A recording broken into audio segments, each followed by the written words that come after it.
तारा का भइल बा? कुछ बोलत काहे नहीं ख? तारा से एगो बात बतावे के रहलो। बोला। हमार बचपने से सपना रहे नु कि हम 2 शादी करेम।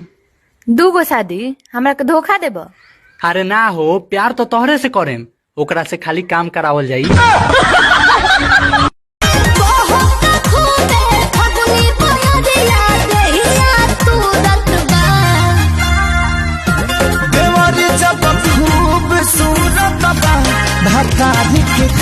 जरूरत मन में न झूठे गुड़ा भाग लगे हो। मोरा लहंगा है बहुत ही महंगा, किले हमना दाग लगे हो। जी 10 साल पहले कोनो से प्यार करता था? जी करते थे। वो मिलेगी तो शादी करेगा?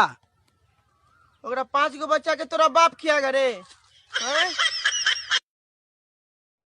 ए सुनाता का हो?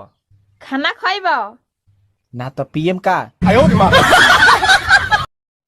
हम तो दिन रात भगवान से यही प्रार्थना करते हैं कि भगवान हमको अगला जन्म में धोबी बनाना, धोबी, और मेरी पत्नी को कपड़ा बनाना।